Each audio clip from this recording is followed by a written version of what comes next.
Здравствуйте. Парижское соглашение, принятое в 2015 году, наметило новый курс по борьбе с изменением климата.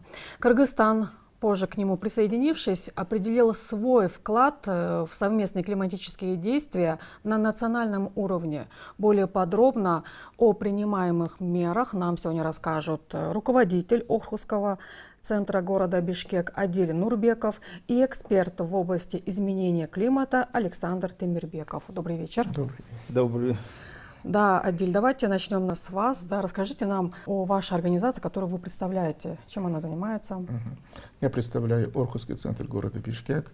Это неправительственная общественная организация, которая входит в сеть Орхусских центров Кыргызстана.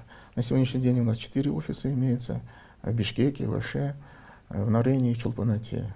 И все эти 4 офиса являются организацией, которые непосредственно рассматривают вопросы, связанные с Орхусской конвенцией. То есть мы являемся организацией, которая поддерживает начинания наших общественных организаций в сфере распространения Орхусской конвенции на территории Кыргызской республики. Что такое Орхусская конвенция и на каких принципах она базируется? Да, это международная конвенция Европейской экономической комиссии Организации Объединенных Наций, которая была принята в 1998 году на 4-й сессии министров окружающей среды Европы.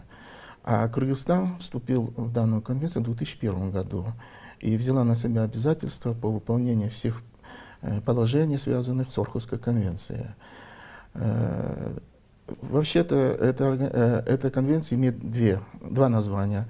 Орхусская от города, где была принята данная конвенция, город Орхус в королевстве Дания. А вторая — это рабочее название, это конвенция о доступе информирования, участие общественности в принятии решений и доступ правосудия по вопросам, касающимся окружающей среды. Основной посыл это наша организация, это наша деятельность, это информировать общественность о том, какие происходят процессы в сфере экологии, и оказывать содействие им, чтобы получить необходимую помощь для того, чтобы они могли тоже участвовать в этом процессе. И как ваша организация связана вот с темой нашего сегодняшнего обсуждения? Да? Дело в том, что, как я сказал, что мы основной упор уделяем это информированию общественности процессам, которые происходят в экологии. Поэтому мы стараемся как можно больше участвовать во всех мероприятиях и приглашая на свои же мероприятия общественность, государственные органы и гражданское сообщество и довести до них сведения о том, какие идут процессы в окружающей среде, какие проблемы, как можно их решить, и в то же время выражаем свое мнение по поводу этого процесса. То есть мы являемся как бы площадкой, на которой могут все собраться и обсудить эти проблемы. И для того, чтобы мы могли как бы активнее участвовать в этом процессе и как бы рассказать свой потенциал, показать свой потенциал, мы участвуем в тендерах, проводимых нашими партнерами, донорскими организациями. Вот в прошлом году мы приняли участие в нескольких таких тендерах и на сегодня являемся участниками реализации 2 проектов, которые были объявлены ПРООН Кыргызской республики. Первый проект это проходит в рамках программы малых грантов Глобального экологического фонда Кыргызской республики.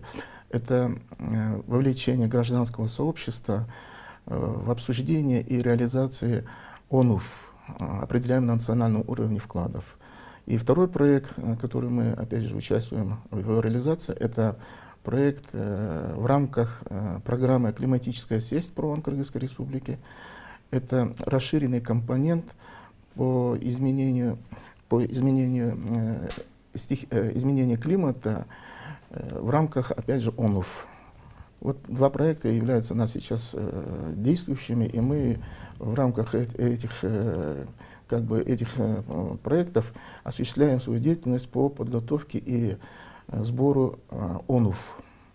А вы участвуете в тендерах в качестве кого? В качестве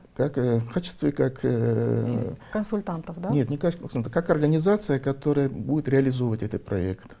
А в составе нашей организации имеется большое количество консультантов, в том числе, как и Александр Тимирбеков, по изменению климата. И вот вместе с ним мы и с его командой сейчас реализуем этот проект. Александр, а насколько эффективны, да, подобного рода площадки, которые организовывает Орхусский центр? На самом деле, я считаю, что это одна из самых эффективных площадок, поскольку в самом мандате Орхусского центра четко прописаны 3 слогана: это информирование, участие и правосудие. То есть все аспекты, связанные с экологией, они входят в повестку дня Орхусского центра, который постоянно находится в контакте с общественными организациями, и тем самым он содействует повышению осведомленности гражданского общества и всего населения страны по тем или иным вопросам.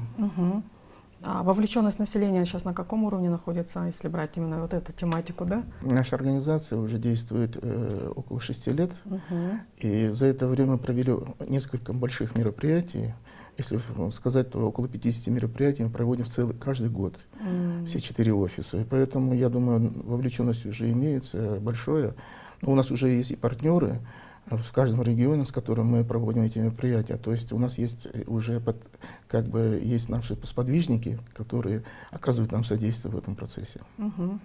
Александр, когда Кыргызстан присоединился к Парижскому соглашению? Парижское соглашение было подписано, соответственно, принято, не подписано, а принято странами на 21-й конференции сторон в 2015 году. И Кыргызстан, надо напомнить, что на этой конференции участвовала от Кыргызстана делегация высокого уровня. Само соглашение было подписано через год, в 2016 году, на Генеральной Ассамблее ООН. От имени Кыргызстана это сделал министр иностранных дел. Как вы знаете, затем в 2019 году Парижское соглашение было ратифицировано Джагарку Кенешем законом Кыргызской Республики о ратификации. Тем самым это у нас была создана правовая основа для реализации всех наших обязательств, которые представлены в этом ОНУФ, в этом документе. Вопрос возникает, почему вот на фоне существующей рамочной конвенции ООН об изменении климата появилось Парижское соглашение? Они не дублируют друг друга? Нет, они не дублируют друг друга. Дело в том, что в рамках конвенции, как я уже говорил, организуются конференции сторон. Это ежегодные мероприятия глобального характера, там участвует порядка 20 тысяч представителей из 196 стран, которые подписали конвенцию. И вот на протяжении уже 2 десятилетий стороны пытались прийти к единому подготовить единый документ, который бы определял действия разных стран по достижению целей конвенции, которая статья 2, которая звучит следующим образом. Перед подписантами поставлена задача стабилизировать концентрацию парниковых газов на уровне безопасном для климатической системы Земли. Разные страны, разные уровни развития, разные ответственности за изменение климата, поэтому этот диалог он завершился успехом только в 2015 году, когда странам удалось разработать соглашение, которое устраивало все страны. И основным важным моментом которого являлось то, что страны брали на себя и взяли на себя добровольные обязательства по достижению целей конвенции, которые носят название, определяемые на национальном уровне, вклады в Парижское соглашение. Парижское соглашение — это не отдельный документ, он так и называется Парижское соглашение рамочной конвенции ООН об изменении климата. Это уточняющий документ, который наконец-то привел к единому знаменателю усилия всех стран в борьбе с изменением климата. ОНУФ, вы очень часто к этой аббревиатуре обращались в начале вашего выступления. Это означает определяемые на национальном уровне вклады. вклады, да? В Парижское соглашение. Да, а что представляет собой определяемый на национальном уровне наш вклад и каким образом он помогает достичь целей Парижского соглашения? Этот документ имеет определенный формат. Во всяком случае, есть соответствующее международное руководство, которое говорит о его содержании. В докладе представлены цели Кыргызстана по митигации, то есть по снижению выбросов парниковых газов, и по адаптации, то есть по повышению устойчивости Кыргызстана к негативным воздействиям изменения климата. На самом деле его можно условно разделить на три части. Это часть первая посвящена адаптации, где указаны меры, где указаны, в нашем случае цель указана, которая звучит как минимизация ущерба от негативного воздействия изменения климата. При этом вот эта часть, она была разработана на основе приоритетных направлений по адаптации, которые были приняты правительством в 2013 году, и в которых был определен этот ущерб. Он составляет порядка 1,2 миллиарда долларов США. И вот для того, чтобы преодолеть этот ущерб, наша страна сообщила об этом и представила также потребности финансовых ресурсов для адаптации. По митигации наша страна тоже представила свои цели, которые представляют собой сокращение выбросов парниковых газов на 11-16%. К 30 году там есть цель определенная, и объемы сокращения представлены в килотоннах, а также есть цель до 2050 года. И вот третья часть — это, собственно, финансов. Эти финансовые потребности, они рассматриваются с двух сторон. С одной стороны, страна говорит, что она решает задачи адаптации и митигации собственными средствами, и вместе с тем представляет ожидания страны международной поддержки. То есть мы говорим о том, что достижение наших целей по адаптации и митигации, оно увеличится, то есть мы будем больше сокращать парниковых газов при наличии международной поддержки. Вот, собственно, из этих трех частей — адаптация, митигация и финансовые ресурсы — состоит ОНУФ. Это делается для того, чтобы секретариат конвенции мог проводить глобальный мониторинг и оценивать вклады стран, в отношении, которые способствуют недопущению повышения глобальной температуры на 2 градуса. Там есть уже четко обусловленные расчеты, проводится мониторинг о том, сколько страны сокращают, насколько страны сокращают свои выбросы, и это складывается в единую глобальную картину, которая затем представляется конференции сторон и вообще мировой общественности специальным органом, который называется Межгосударственная, межправительственная группа экспертов по изменению климата, МГЭИК сокращенно. Они печатают регулярные доклады, которые представляют научно-техническое обоснование процессов, происходящих с глобальным климатом.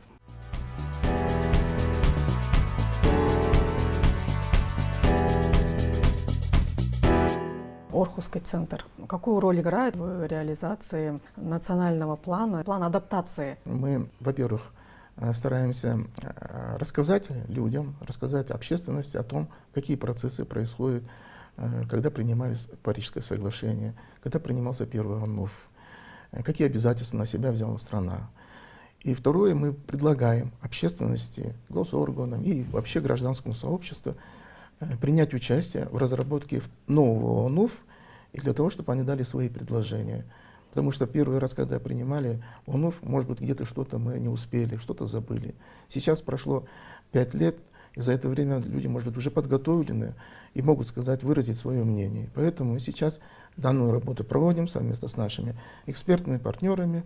И я думаю, что уже в скором времени, вот в апреле месяце, мы должны уже подготовить свои предложения и представить ее межведомственной рабочей группе, которая разработана при правительстве Кыргызской Республики под эгидой Министерства экономики.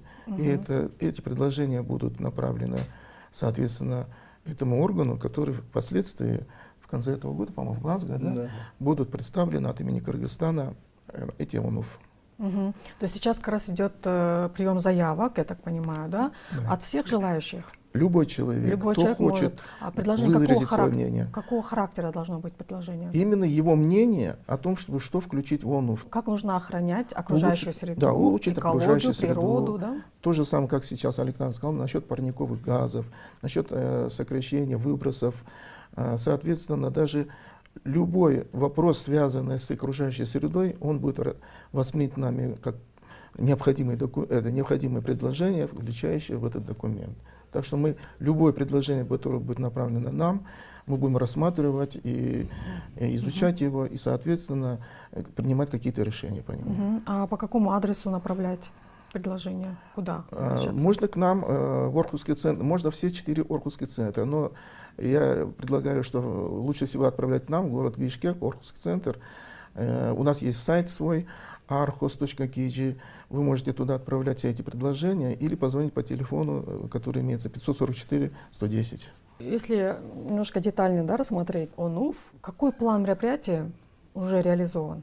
Это очень хороший вопрос, и я бы сказал, он как раз в повестке межведомственной, междисциплинарной рабочей группы, которая сейчас работает над обновлением ОНУФ. При межведомственной группе правительства созданы 2 экспертные группы, которые работают по адаптации и по митигации. Вот эти группы, они представляют различные отрасли. Там есть и сельское хозяйство, энергетика, транспорт, водное хозяйство, лесное хозяйство, здравоохранение, чрезвычайные ситуации. Вот эти эксперты, они работают над обновлением ОНУФ. К настоящему времени были проведены 4 региональные семинара Орхусским центром, на которых мы и собирали вот эти предложения. Согласно плану обновления ОНУФ, о котором вы спрашиваете, он проводится при поддержке ПРООН. Там предполагается провести порядка 22 круглых столов. Вот группа митигации проведет 10 столов круглых, и группа адаптации 12 круглых столов, которые организовываются специально для сбора предложений и повышения информированности общественности о том, какие меры предложены экспертами и насколько они отражают интересы заинтересованных сторон. Вот этот процесс, он в настоящее время на стадии подготовки экспертных предложений. Как только эксперты отработают какие-то предложения, они работают на основе предыдущих наработок по изменению климата, которые были сделаны в стране, которые появились на глобальном уровне, они изучают международный опыт, затем они синтезируют это в общие предложения, и он будет представлен на этих круглых столах уже конкретным заинтересованным лицам по здравоохранению, по сельскому хозяйству, по ЧС и так далее. То есть эксперты представят некоторые общее видение, которое будет затем конкретизировано предложениями всех участников этих обсуждений. В следующем этапе все вот эти предложения, они будут собраны в план реализации ОНУФ. На самом деле, чем отличается этот документ? ОНУФ, он представляет не потенциал страны, которые вот были Кыргызстаном представлены в национальных сообщениях, в 1, 2 и в 3. Там были описаны возможности страны по адаптации, по митигации. Но на этот раз Парижское соглашение, оно требует регулярной отчетности по выполнению принятых на себя мер для достижения обязательств. В этом смысле в стране вот в этот раз будет создан вот этот план реализации мер для достижения целей ОНУФ. Вот этот документ позволит впоследствии проводить мониторинг, оценку и корректировку мер. Те обязательства, которые взяты в рамках Парижского соглашения, вот с юридической точки зрения, они являются обязательными? В самом Парижском соглашении есть отдельное положение, которое говорит о том, что за невыполнение ничего не будет. Это я утрированно сказал, но на самом деле за это никто не накажет, это просто репутация страны на самом деле. Поэтому эти обязательства все страны будут выполнять, и я думаю, и наша страна в том числе. Раз мы вошли в Парижское соглашение, мы должны его выполнять. Вот этот вопрос. Еще раз скажу, это репутация страны, это наш с вами имидж на международном уровне. Вот вы несколько раз говорили о том, что необходимо вносить новые предложения, обновлять, в общем, план, да, мероприятий. Почему такая необходимость в принципе появилась? Мы когда принимали первый ОНУФ, мы это, как говорится, выполнили, не соблюдив, может быть, сказать, утрированно, опять же, не соблюдив всех правил. То есть не провели общественное обсуждение, где-то что-то, не вовлекли большое количество людей. Поэтому сейчас этот процесс более широкий и имеет более важное значение для нас. Почему? Потому что люди уже подготовлены к этому процессу, и они могут уже выразить свое мнение. И если мы их не услышим, если мы их не вовлечем в этот процесс, мы опять последующие 5 лет будем стоять на месте. Соответственно, надо решать вовремя эти вопросы и принимать участие, вовлекать как можно больше людей в этот процесс. Ну, во-первых, в самом Парижском соглашении говорится, что каждая страна может пересматривать свои обязательства по ОНУФ каждые 5 лет. Вот мы первый ОНУФ приняли в 2015, теперь в 2020. Почему это требуется? Ну, во-первых, в стране появляются новые знания. Мы провели недавно 4-ю национальную инвентаризацию парниковых газов. У нас появились новые данные. Предыдущая инвентаризация, она охватывала период до 2010 года. Теперь у нас есть данные до 2017 года, они более новые, более свежие. Они в сторону идут повышения? Да, конечно. Последние 5 лет мы стабильно идем вверх. Мы идем вверх, начиная с 2006 года, причем очень быстрыми темпами. Я вам могу сказать, что это не на сколько-то процентов, а в разы. За 10 лет у нас объем выброса парниковых газов он увеличился порядка в 4 раза. Это очень слишком быстрый темп, поэтому вот необходимо пересматривать наши меры. Я же вам говорил еще про финансовые аспекты. Да? Наш предыдущий ОНУФ, то есть потребности и свои инвестиции были рассчитаны в постоянных долларах США 2005 года. Ну, за это время глобальные инфляционные процессы идут везде, поэтому и с этой точки зрения необходимо было пересматривать ОНУФ, и теперь вот все наши меры будут оценены в постоянных долларах США последних лет. А есть ли гарантия, что предложения, которые, допустим, представители гражданского общества выдвинут, они будут включены в национальный план мероприятий? Те предложения, которые будут поступить к нам, мы обязательно будем их учитывать и обсуждать. Мы проведем после того, как соберем все эти предложения, проведем несколько круглых столов, на которых пригласим всех, кто нам предлагал свои мнения, и даже тех, кто не успел предложить, для того, чтобы они услышали эти предложения и, может быть, даже уточнили эти предложения. Поэтому обязательно мы будем проводить несколько таких туров, семинаров, круглых столов, на которых пригласим как представителей госорганов, так и представителей гражданского сообщества, общественных организаций, науки, вузов. Всех будем приглашать. Мы разбили их на 3-4 части, и поэтому я надеюсь, что они примут участие и выразят свое мнение. А может ли решение правительства расформировать Госагентство охраны окружающей среды и лесного хозяйства как-то повлиять на реализацию тех мер, которые приняты в рамках Парижского соглашения? Конечно, роль государственного агентства, она чрезвычайно высока была, поскольку именно агентство было ответственным уполномоченным органом за рамочную конвенцию об изменении климата, как, впрочем, еще за 12 других природоохранных конвенций. Перераспределение функций – это, конечно, прерогатива правительства, но на самом деле, мое экспертное мнение, конечно, это печальный факт.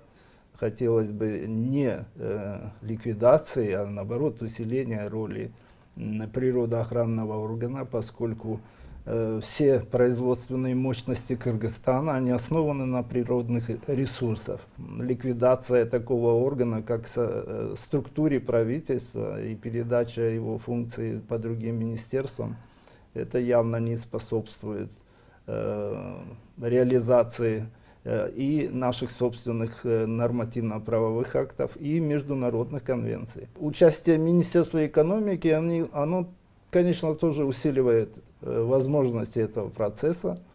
И я думаю, на самом деле это очень верный шаг, что вот в это время реорганизации эту работу по обновлению ведет именно Министерство экономики. И если у нас не будет того органа, с которым мы будем работать напрямую, это скажется потом впоследствии и на состоянии окружающей среды, я думаю, в целом. Угу. По каким профильным органам теперь будете вести работу? Ну, теперь посмотрим, какая структура скажет. Мы просто сейчас слышали о том, что окружающую среду полностью перейдут под МЧС. Соответственно, будет создан какой-то департамент или управление. Будем, наверное, там с ними и работать. Давайте подведем итоги нашей сегодняшней беседы. Мы определились, что такое ОНУФ, какой план мероприятий разработала наша страна, и планируется обновить данный план мероприятий, да? Да, это самая основа нашей сегодняшней работы, поэтому мы хотим, чтобы как можно больше людей услышали об этом процессе и могли бы вовлечься в этот процесс. Чем больше будет знаний, чем больше будет предложений для того, чтобы мы обсудили и включили в этот ОНУФ, тем лучше и для нас, и для нашей страны. Чем больше будет мнений, тем будет и разумных мнений, я думаю. Поэтому, я думаю, эта работа должна продолжаться. Ну, я бы также добавил, чем больше будет осведомленность, информированность среди населения и всех заинтересованных участников процесса, тем выше будет процент реализации того плана, о котором мы с вами говорим. Поэтому, вот, пользуясь случаем, мы приглашаем всех заинтересованных сторон, экспертов, научное сообщество, гражданский сектор, частный сектор присоединяться к нашим обсуждениям, которые начнутся в самое ближайшее время. Спасибо вам большое за очень содержательную беседу. Удачи вам. А я напомню нашим зрителям, сегодня у нас в гостях были руководитель Орхусского центра города Бишкек Адиль Нурбеков и эксперт в области изменения климата Александр Темирбеков. Всего вам доброго. Спасибо. До свидания. До свидания. До свидания.